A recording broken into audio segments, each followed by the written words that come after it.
The cabin lights dimmed, and most passengers drifted into silence. In row 22, a young woman leaned against the window, half asleep, lost in the hum of the engines. Suddenly, the intercom crackled. "Ladies and gentlemen, is anyone here military trained?" Her eyes shot open. The words hung heavy in the air. What could be so urgent at 30,000 feet that the pilot would make such a plea? And why did it feel like those words were directed at her? The cabin was quiet, almost unnaturally so. Dinner trays had been cleared, the overhead lights dimmed, and only the low drone of the engines reminded everyone they were suspended above the earth. Most passengers were dozing, faces turned toward the windows or tilted against headrests, trying to steal fragments of rest before the long flight reached its destination. In row 22, a woman sat slouched against the window, her jacket pulled tightly around her shoulders. She wasn't just tired. She was bone-weary, the kind of exhaustion that sinks deep into your muscles and refuses to let go. To anyone watching, she was simply another traveler, catching sleep mid-flight. But behind her closed eyes lived a different truth, one she thought she had left far behind. Suddenly, the intercom crackled. "Ladies and gentlemen, this is your captain speaking. If there is anyone on board with military training, please make yourself known to the crew immediately." The words sliced through the darkness like a blade. A murmur spread across the cabin. Heads turned, eyes opened, and whispers rose in a wave of unease. What could possibly be happening that required military training at 30,000 feet? In row 22, her eyes snapped open. She froze, staring at the seat back in front of her, her mind racing. Was this a mistake? A drill? No, pilots don't make calls like that unless something was very wrong. Across the aisle, a businessman leaned forward, whispering, "Military? What does he mean? Are we under attack?" A mother clutched her child tighter, rocking slightly as if bracing for bad news. The tension spread fast, filling the narrow metal tube with dread. She straightened slowly in her seat, trying to control her breathing. Her hands twitched in her lap, muscle memory threatening to take over. She knew that call wasn't for just anyone. It was for her. But revealing that stepping forward meant exposing a part of herself she had tried to bury. Her gaze drifted down the aisle. A flight attendant appeared from the galley, pale-faced, speaking in hushed urgency with another crew member. Their eyes swept across the passengers, scanning, searching for someone, anyone, to answer the call. Inside her chest, her heart pounded. She thought of all the times she had prayed never to hear those words again. She thought of the missions, the deserts, the nights when survival depended on instincts sharper than fear. And now, impossibly, that world had followed her here, into the quiet hum of a civilian flight. The captain's voice returned, steadier this time but urgent. "I repeat, if anyone on board has military training, please make yourself known." The whispers grew louder, rippling like static. But no one moved, no one stood, except her. She felt her legs shift before her mind caught up. The weight of her past, the fear of exposure, and the uncertainty of what lay ahead. All of it pressed against her as she pushed herself upright. In that moment, the passengers in row 22 stopped being just another traveler. She was becoming what the situation demanded. A soldier once more. As she rose from her seat, the cabin seemed to blur. The frightened faces, the whispers, even the flicker of the overhead lights all faded into the background. In that moment, the past came rushing back, sharp and uninvited. Years earlier, she had stood in a very different uniform, beneath the burning sun of a desert base halfway around the world. Back then, her life had been stripped down to essentials: discipline, focus, and survival. She was one of the few women in her unit, and proving herself wasn't a choice, it was a necessity. Every run, every drill, every mission had demanded that she carry twice the weight and push twice as hard, just to be seen as equal. She remembered the first time she held her rifle steady in training, her instructors circling like hawks, testing not just her aim but her resolve. Her heart had hammered in her chest, just as it did now, but she had kept her hands firm, her breath controlled. That was when she discovered something within herself. The ability to stay calm in chaos. The missions had followed. Some were routine, patrols, checkpoints, endless hours of scanning empty roads under blistering heat. Others were not. She carried scars, not all of them visible. Nights when the silence of the desert was shattered by the crack of gunfire. Days when choices had to be made in seconds, choices that meant life or death for her team. And then came the breaking point, the moment that had eventually pushed her out of the service. It wasn't a wound or a failure. It was the accumulation of all the times she had been strong, all the times she had buried her fear and pressed forward. She left not because she couldn't go on, but because she knew if she stayed, she'd lose the parts of herself that still belonged to her. Civilian life was supposed to be the end of that chapter. She had traded combat boots for sneakers, adrenaline for quiet routines. She had boarded this flight expecting nothing more than a long stretch of boredom between takeoff and landing. But now, as the captain's plea echoed in her mind, all of that felt like a fragile illusion. Her past had found her in row 22, and whether she liked it or not, the soldier she had tried to silence was awake again. Her eyes flicked toward the front of the plane, where the crew was still searching. They didn't know her, didn't know the years of training that lay behind her calm exterior. To them, she was just another passenger. But inside, she could feel the weight of her old life pressing against her, urging her forward. She closed her eyes briefly, inhaling deeply, steadying herself as she had countless times before stepping into dangerous unknowns. She knew this wasn't about her anymore. Whatever awaited up there, someone needed her. And for the first time in years, she let the thought settle in fully. She wasn't just a passenger. She was a soldier, and soldiers don't stay seated when duty calls. She stood halfway in the aisle, her fingers gripping the headrest in front of her. For a moment, she felt frozen, caught between two worlds. The quiet anonymity she had built for herself, and the storm she knew she was about to walk into. Her mind screamed with questions. What if I'm not enough anymore?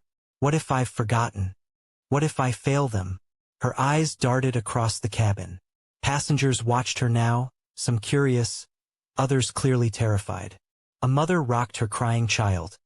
A teenager pulled out his phone, recording, as though this moment might matter later. Every eye that landed on her seemed to press down like a weight, demanding something she wasn't sure she had left to give. She could have sat down, pretended she hadn't heard, let someone else step forward. After all, she wasn't in uniform anymore. She owed these strangers nothing. But her body remembered what her mind tried to deny.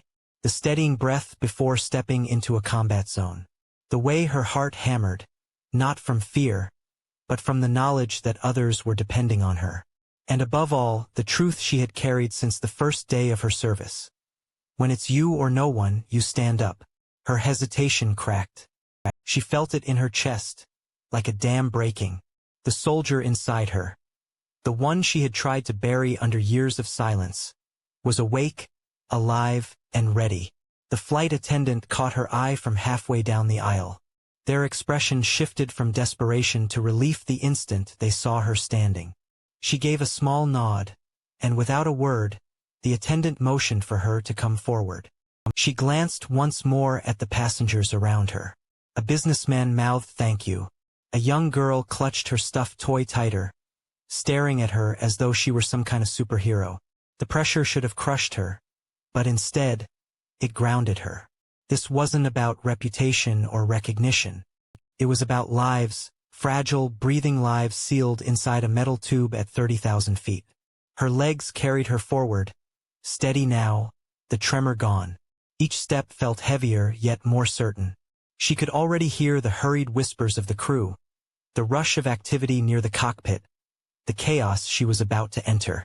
For a moment, she thought of her old unit, of the faces she'd fought beside, of the friends who never made it home. She thought of the promise she had whispered to herself after her last mission, that she was done, that her battles were over. But as she reached the front rows, she understood something she had been running from for years. Duty doesn't end with a discharge paper. It lives inside you, waiting for the moment you're called again. And tonight, at 30,000 feet, Duty had found her in row 22. She drew one last deep breath, squared her shoulders, and stepped toward the waiting crew. Whatever crisis lay beyond that door, she was ready to face it. The air near the front of the plane was different, tense, charged, humming with urgency. As she reached the galley, 2 flight attendants immediately closed in, their faces pale and drawn tight with worry. "Are you military?" one whispered, almost desperate. She gave a small nod. "Former." That single word seemed to unlock their composure. One attendant pressed a hand to her arm, guiding her toward the cockpit. The other murmured, "Thank God," before disappearing back down the aisle to keep passengers calm. The cockpit door cracked open, and she was ushered inside. What she saw stopped her breath. The co-pilot was slumped in his seat, pale and unresponsive, oxygen mask dangling uselessly by his side. His chest rose shallowly, each breath rattling as if drawn through a broken reed. The captain, still gripping the controls, looked over with eyes burning from fatigue and fear. Sweat beaded across his forehead as he fought to keep the plane steady. "He collapsed 15 minutes ago," the captain said hoarsely. "We've tried to revive him, nothing. I can't keep flying this bird alone for much longer. I need someone who can stay calm under pressure. That's why I made the announcement." She froze, her mind racing. This wasn't combat. There were no gunshots, no desert storms, no enemy in sight. And yet, the danger here was just as real. A co-pilot unconscious. Captain stretched thin. Hundreds of lives suspended in the balance. She dropped to her knees beside the co-pilot, instinct taking over. 2 fingers pressed against his neck. A pulse weak, but present. His lips tinged slightly blue. "Hypoxia. Oxygen deprivation. Get me the medical kit," she barked, her voice sharper and steadier than she felt. The captain didn't question her. Within seconds, a flight attendant appeared with a bright orange emergency case. She pulled out a mask, fitted it over the co-pilot's face, and twisted the valve open. Oxygen hissed, filling his lungs with each shallow rise of his chest. "Come on, stay with me," she muttered under her breath. For a moment, the only sound was the hum of the engines and the soft hiss of oxygen. Then the co-pilot's chest lifted higher. His color shifted, faintly, but enough. Relief surged through her veins, though she knew this was only a temporary reprieve. The captain's voice broke her focus. "We're still an hour out from the nearest airport. If he doesn't stabilize, I'll need you in that seat." She looked up sharply. "You want me to fly the plane?" The captain's jaw tightened. "I don't have a choice." The words struck her like a jolt. Flying a military transport? That she had done. But a passenger aircraft loaded with civilians? This was an entirely different beast. Yet the captain's eyes told her everything. It wasn't a request. It was a plea.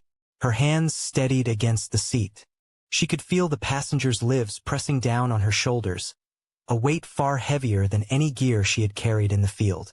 For the first time since row 22, she asked herself a single, chilling question. Was she truly ready to take control of a plane at 30,000 feet? Her palms pressed flat against her thighs as she steadied her breath. The cockpit smelled of sweat, metal, and recycled air, every sound amplified by the roar of the engines. For a heartbeat, she thought of row 22, of the quiet cocoon she'd left behind. That world was gone now. The captain's voice cut through her thoughts. "Can you handle an aircraft? Any training?" She nodded slowly. "C-130 Hercules. Military transport. Not commercial. But I can follow instructions."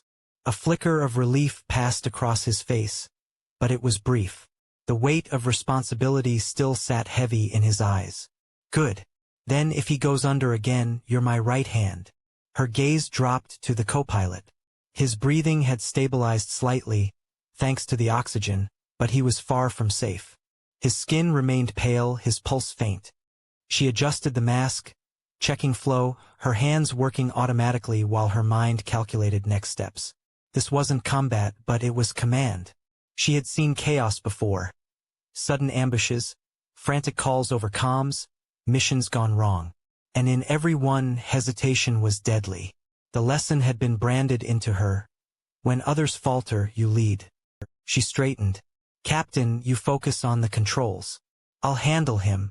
Without waiting for approval, she shifted into action. She requested fluids from the emergency kit, monitored the co-pilot's vitals, and issued calm, clipped directions to the attendant hovering in the doorway. It wasn't the battlefield, but the rhythm felt the same: organize, assess, act. The captain glanced sideways at her, something like gratitude hidden behind his hardened focus. You sound like you've done this before. Too many times, she muttered, not lifting her eyes. Minutes dragged like hours. Turbulence rattled the fuselage, tossing the cabin in brief jolts. She braced herself with one hand against the seat, steadying the oxygen mask with the other. Through the small crack in the cockpit door, she caught a glimpse of passengers, wide-eyed, whispering, clinging to one another. They had no idea how close they hovered to disaster. Then the co-pilot coughed, a sharp, rasping sound that pulled both of them upright. His eyelids fluttered, and he stirred weakly, mumbling through the mask. Relief surged in her chest like a flood. He wasn't out of danger, but he was alive, responsive. She tightened the straps across his head, speaking low and steady. Stay with us. You're safe. Just breathe. The captain's hand relaxed slightly on the yoke. You bought us time. Enough to reach Denver. Her pulse hammered. She had slipped back into a role she thought she'd abandoned forever. Command under fire, decisions that carried lives on their edge. Except now, the battlefield wasn't dust and gunfire. It was a sealed metal tube tearing through the night sky. She swallowed hard, her voice steady when she finally spoke. I'll stay up here with him. If anything changes, I'm ready. And she meant it. Whatever storm still lay ahead, she was no longer a passenger in row 22. She was part of the fight to bring this plane home. The next 40 minutes stretched like eternity. She stayed crouched beside the co-pilot, checking his pulse, adjusting the mask, whispering words of reassurance that were as much for herself as for him. The captain never loosened his grip on the controls, eyes fixed forward, but every few minutes his gaze slid toward her, wordless trust passing between them. When the announcement finally came, "Ladies and gentlemen, we are beginning our descent into Denver." The cabin erupted in nervous relief. Passengers clapped, prayed, wept. But in the cockpit, the tension remained a living thing. One mistake, one sudden turn, and the fragile miracle could still shatter. The descent was rough. Crosswinds battered the plane, jolting it as if unseen hands were testing their resolve. The co-pilot stirred faintly, but he was too weak to resume his duties. She stayed ready, one hand braced against the seatback, the other near the controls. Every instinct in her body screamed to be prepared, to act if the captain faltered. Then, with a final shudder, the wheels kissed the tarmac. The screech of rubber against runway filled the cabin, followed by the deep roar of reverse thrust. The plane slowed, jolted, then rolled steady. They were on the ground. The captain exhaled a sound that was half sob, half laugh. He looked at her, his voice rough. Couldn't have done it without you. She didn't answer, only nodded, her throat too tight to form words. The door opened, and the crew swept in. Paramedics rushing to lift the co-pilot onto a stretcher. Attendants guiding passengers to remain calm. The chaos of landing shifted into the chaos of rescue. But through it all, she stood quietly to the side, invisible once again. As the passengers filed off, many looked toward the front, eyes lingering on her with recognition. Some mouthed thank you. Others simply stared, their expressions caught between awe and disbelief. But she didn't crave the attention. She never had. When her turn came to leave, she walked down the jet bridge alone. The cold night air struck her face, sharp and grounding. Somewhere behind her, the captain was giving statements, the co-pilot being wheeled into an ambulance. Life would continue, reports would be filed, explanations given. But for her, the moment wasn't about headlines or recognition. It was about row 22, and the choice she had made when the voice over the intercom asked for the military. She paused just outside the terminal, her carry-on slung over one shoulder. For years, she had told herself she was finished, that her battles were behind her, that her duty had ended with her service. Yet tonight had proven something she could no longer deny. Duty wasn't a uniform, or a rank, or even a battlefield. It was a part of her as permanent as her heartbeat. She drew in a deep breath, steady, calm. Then she disappeared into the crowd of travelers, anonymous once more. Just a woman stepping back into the quiet, carrying a story no one else would ever truly understand. And in her heart, she carried the knowledge that at 30,000 feet, fate had called her name again. And she had answered.